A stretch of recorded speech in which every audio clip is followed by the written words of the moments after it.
अपने आप को तैयार कर रहा था किसके लिए? राजा बनने के लिए। लेकिन वो शॉर्टकट राजा नहीं बनना चाह रहा था, वो जल्दी से राजा बनने के लिए उसकी कामना नहीं थी। वो मेहनत के साथ, परिश्रम के साथ, परमेश्वर का डर और भय मानते हुए वो क्या करना चाह रहा था? आगे बढ़ना चाह। उसके अंदर वो थी लगन, उसके अंदर वो मन था। दाऊद राजा चाहता, जब वो गोलियत को मार सकता तो साउल राजा उसके सामने क्या था? आसानी से बन जाता। लोग तो उससे प्रसन्न भी थे, क्योंकि दाऊद से लोग प्रसन्न थे, क्योंकि दाऊद ने गोलियत को मारा है और इजरायली देश को बचाया है। लोग उसे पसंद करते थे। तो दाऊद चाहता तो साउल को मार देता और जल्दी राजा बन जाता, लेकिन उसने किया नहीं, है ना। वो भय परमेश्वर का मानता था, परमेश्वर का भय मानता था। और जो परमेश्वर की भय मानते हैं, परमेश्वर उन्हें उठाता है। और लिखा है कि परमेश्वर के डर भय को किसी कमी घटी नहीं होगी। और फिर आगे वचन में लिखा है 10 में, जवान सिंहों को तो घटी हो सकती है और भूखे भी रह जाते हैं, परंतु यहोवा के खोजियों को किसी भली वस्तु की घटी नहीं होगी। आमीन। परमेश्वर अपने लोगों की जरूरतों को पूरा करेगा, लेकिन कंडीशन है। पहली कंडीशन, इसको आप नोट कर दीजिए अपने मन में या नोटबुक में।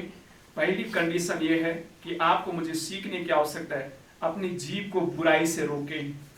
जीभ जो है ना, आग से भी तेज है। आग लगाने से भूम हो जाता है, लेकिन ये लगाने से ये चलती रहती है। आपने इनको गाली दी, ये गाली कहां फैलेगी, पूरी दुनिया में चली जाती है। इसकी लिमिट नहीं है। अपनी जीभ को क्या करें? बुराइयों को कहने से रोकें। परमेश्वर ये चाहता है, बुराई से अपनी जीभ को रोकना, पहली बात। दूसरी बात जो मैं आपको बताना चाहता हूं ये है, अपने कानों को जो है ना, अपने कानों को जो है गलत बातों को सुनने से परहेज करें। डॉक्टर के पास आप जाते हैं ना, इस खाना खाने के लिए परहेज करना। मैं आपको ये सलाह दे रहा हूं, अपने कानों को नेगेटिव बातों को सुनने से परहेज करें। परमेश्वर ये आपसे चाहता है। और साथ ही मैं आपको अगली बात जो बताना चाहता हूं वो ये है कि आप जो है, जब आपके जीवन में टूटापन होना भी बहुत जरूरी है। टूटापन, जब आप 18 वचन में लिखा है, यहोवा टूटे मन वालों के समीप रहता है और पीसे हुओं का उद्धार करते हैं। मन टूटा हुआ होना चाहिए। आप कहेंगे मन कैसे टूटेगा? मन टूटता है परमेश्वर की पवित्र उपस्थिति में। आपने गलत किया, आपका मन आपको व्याकुल करेगा। आपने गलत कहा है, जाओ क्षमा मांगो। आपने अपने बॉस से, अपने पति से या अपने बच्चों से गलत किया है, उनसे क्षमा मांगो। मैं जैसे उदाहरण देना चाहता हूँ, अगर मैं अपने बेटे को कई बार डांटता भी हूँ, तो मैं अपने बेटे के पास जाकर के, छोटा है वो नहीं समझता है, लेकिन उसके पास जाकर के क्षमा मांगता, बेटा सॉरी, लेकिन मैंने इसलिए आपको डांटा था। क्षमा मांगना जरूरी है। ये टूटा मन परमेश्वर हमसे चाहता है, ये आपके अंदर होना बहुत जरूरी है। अगर मसीह आप अपने आप को कहते हैं, हम कहते हैं, ये टूटापन हमारे अंदर होना। अगर आपने कुछ गलती कर दी, इंसान है, गलती होगी, शरीर में हम कोई सिद्ध नहीं है, ये गलती हमारे जीवन से होगी। लेकिन अगर गलती हो जाती है, परमेश्वर के सामने जाएं और प्रभु से कहें, प्रभु मुझे क्षमा करें। जिस व्यक्ति को आपने चोट पहुंचाई, उनके पास जाएं, उनसे क्षमा मांगे, क्योंकि ये हृदय होना बहुत जरूरी है हमारे जीवन में। ओके, मैं जस्ट अगली बात आपको बताना चाहता हूं, ये है कि वचन 21-22 में लिखा है, यहोवा अपने दासों का प्राण मोल लेकर बचा लेता है और जितने उसके शरण करते हैं उन में से कोई भी दोषी ना ठहरेगा। परमेश्वर जो है वो हमारा जीवन का दाता है। उसने अपने लहू के द्वारा हमारे जीवन को खरीदा है और निरंतर उसकी उपस्थिति में आप बने रहे। निरंतर उसकी उपस्थिति, आपके जीवन को बीमारी हो या रोग हो या समस्या हो या परेशानी हो, ये सारी चीजें आपके जीवन को नाश नहीं कर सकती, क्योंकि वचन में लिखा है 20 वचन में कि उनमें से एक भी हड्डी टूटने नहीं पाएंगी, क्योंकि उसकी हड्डी की रक्षा कौन करता है? परमेश्वर करता है। आमीन। परमेश्वर ने अपने लहू को देकर, दाम देकर के आपको मुझे खरीदा है। तो हमारे जीवन में मुश्किलें तो आएंगी, परेशानी तो आएंगी। वचन 17 में लिखा है, धर्मी दुआएं देते हैं और यहोवा सुनता है, उनको सब विपत्तियों से छुड़ाता है। यानी विपत्तियां तो आएंगी, ये नहीं कह रहा परमेश्वर विपत्ति नहीं आएंगी।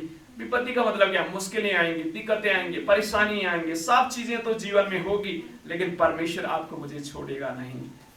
परमेश्वर हमें छोड़ेगा नहीं। 19 वचन में लिखा है, धर्मी बहुत सी विपत्तियां पड़ती हैं। धर्मी पर बहुत सी विपत्तियां पड़ती तो हैं, परंतु यहोवा उसको सबसे मुक्त करता है। आमीन।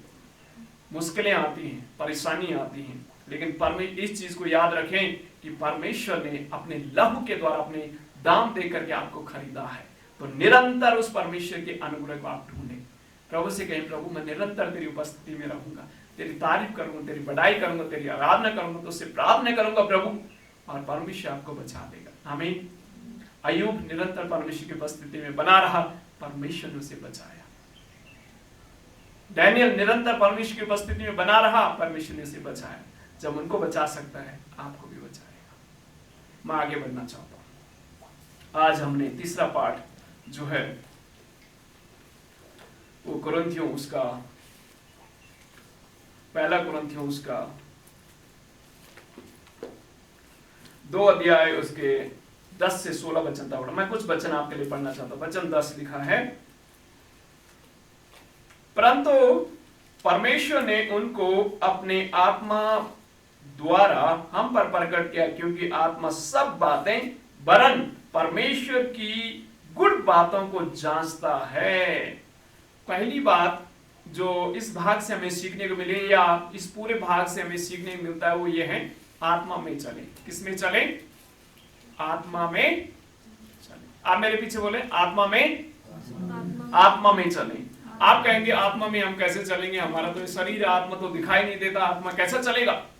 आपको मालूम है, परमेश्वर का आत्मा आपसे बातचीत करता है, आपका मार्गदर्शन करता है। परमेश्वर जो आत्मा के चलाए चलते हैं ना, परमेश्वर उन्हें 100 गुनी आशीष देता है और उनके जीवन को फलवंत और ब्लेस्ड करता है। परमेश्वर की आत्मा के अनुसार चलने। ये शरीर के अंदर हमारी आत्मा है, ये शरीर तो शरीर की लालसा करता है, लेकिन आत्मा परमेश्वर की लालसा रखती है। इसमें 2 बातें कह करके मैं जस्ट आगे बढ़ूंगा। 11 वचन में लिखा है, 11 वचन में इस प्रकार, मनुष्य में से कौन किसी मनुष्य की बातें जानता है? केवल मनुष्य का की आत्मा जो उनमें है, वैसे ही परमेश्वर की बातें भी कोई नहीं जानता, केवल परमेश्वर का आत्मा। आमीन। परमेश्वर की बातों को कौन जानता है? परमेश्वर का आत्मा जानता है। परमेश्वर का आत्मा ही आपकी अगुवाई करेगा, क्या गलत है, क्या सही है, कैसे जीवन में चलना है, कैसे जीवन में बढ़ना है, ये परमेश्वर की आत्मा आपसे बातचीत करेंगी। और मैं विश्वास करता हूं, जो आप प्रभु में विश्वास में आगे बढ़ते हैं, आपको खुद ही विवेक में परमेश्वर आपको बात करता है, कहता है बेटा ये गलत है, ये नहीं करना, बेटी ये गलत है, ये नहीं करना। ये आवाज अंदर से आती, ये आवाज अंदर से आपके अंदर से आती, वो है परमेश्वर की आत्मा की आवाज। तो परमेश्वर की आत्मा की आवाज को सुनना बहुत जरूरी है, और परमेश्वर की आत्मा ही परमेश्वर को जानती है, जांचती है। परमेश्वर की आत्मा ही परमेश्वर को जानती है। तो यहाँ पर 2 शरीर और आत्मा की बात हो रही है। तो शरीर जो है संसार की लालसा करता है, और आत्मा किसकी लालसा करती है? परमेश्वर की लालसा करती है। तो मैं आपको ये उत्साहित करना चाहता हूं कि शरीर के द्वारा नहीं, पर आत्मा के द्वारा आप चलाए जाएं, क्योंकि परमेश्वर जो है चाहता है कि हम आत्म की रीति से आगे बढ़े, आत्मा में आगे बढ़े। इसका मतलब ये नहीं है कि शरीर को महत्व न दें, भोजन न खाएं, है ना, शरीर का ख्याल न करें, ये नहीं। शरीर का ख्याल करना जरूरी है, क्योंकि इसके अंदर ही आत्मा रहता है, लेकिन अंदर की आवाज, परमेश्वर की आवाज के साथ आप अपने जीवन को व्यतीत करें। आप जो है परमेश्वर की आत्मा के द्वारा आपको परमेश्वर ले चलाएं, तो इसके लिए आप लगातार परमेश्वर से प्रार्थना करें।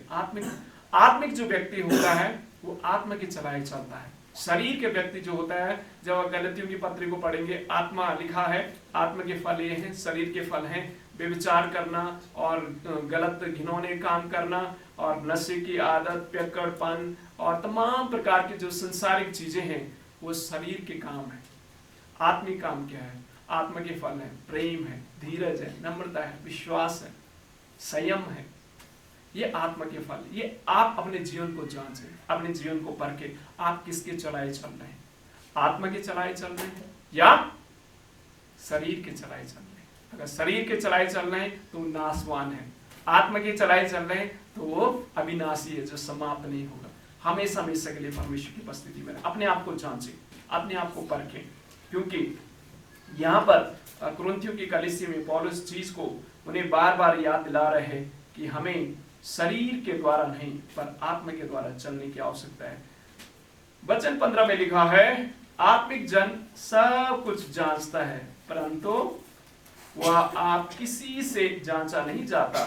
ओके, वचन 14 में लिखा है, परंतु शारीरिक मनुष्य परमेश्वर के आत्मा की बातें ग्रहण नहीं करता है, क्योंकि वह उसकी दृष्टि में मूर्खता की बात है।